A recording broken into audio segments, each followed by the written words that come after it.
میرے نبی پاک علیہ السلام سے پوچھا گیا مومن بزدل ہوتا ہے؟ حضور نے فرمایا ہو جاتا ہے، کبھی یہ غلطی آ جاتی ہے۔ حضور مومن کنجوس ہوتا ہے؟ فرمایا کبھی ہو جاتا ہے۔ یا رسول اللہ مومن جھوٹا بھی ہوتا ہے؟ تو میرے رسول فرمانے لگے نہیں، میرا کلمہ پڑھنے والا ساری غلطیاں کر سکتا ہے، میرا مومن جھوٹ نہیں بولا کرتا۔ مومن جھوٹ۔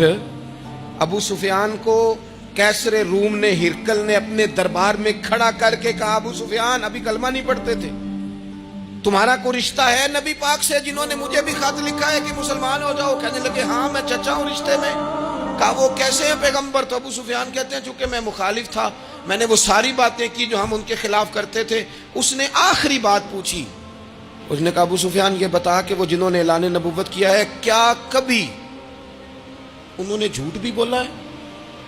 ابو سفیان کہتے ہیں کہ ایک منٹ کے لیے میں نے کہا کہہ دوں، مخالفت تھی نا، تو پھر میں نے سوچا یہ تو عرب کی وزاداری کے خلاف ہے، عرب میں سے تو کوئی جھوٹ بولنا پسند ہی نہیں کرتا، اور پھر میں اگر حضور کو معاذ اللہ جادوگر شاعر کہوں گا تو شاید کسی کو ایک منٹ کے لیے متوجہ کر سکوں، اور نبی پاک نے جھوٹ بولا ہے، یہ تو مانے گا ہی کوئی نہیں۔ کہتے ہیں بادشاہ نے پھر زور دے کے کہا سردار بتاتے کیوں نہیں، کیا کبھی انہوں نے جھوٹ بھی بولا ہے؟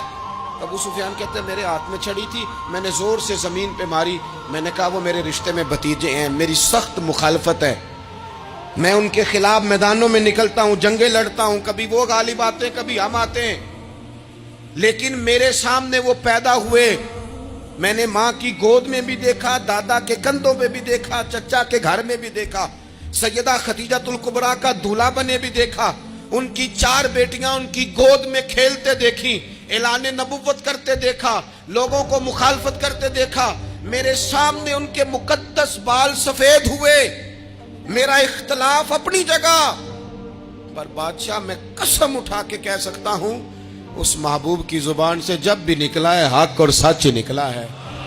اسیر دشمن کی چاہ میں بھی، وہ مخالفوں کی نگاہ میں بھی امی ہے، صادق ہے، معتبر ہے، میرا پیغمبر عظیم تر ہے، میرا پیغمبر عظیم تر ہے، میرا پیغمبر عظیم تر ہے۔ جھوٹ نہیں کبھی حضور نے بولا۔ کہتے میں نے جواب دیا تو سناٹا چھا گیا سارے دربار میں، کتنے اس نے سوال پوچھے، گھنٹوں بات ہو، سناٹا چھا گیا۔ اور پھر بادشاہ نے اپنا پرنا اٹھایا، چادر اٹھائی، کندھے پہ رکھی اور جانے لگا، تو میں نے پیچھے سے پلٹ کے کہا بادشاہ اتنے تو نے سوال کیے، اتنے میں نے جواب دیے، رزلٹ کا بھی تو اعلان کرنا، نتیجہ بھی تو دینا، کیا نکلا؟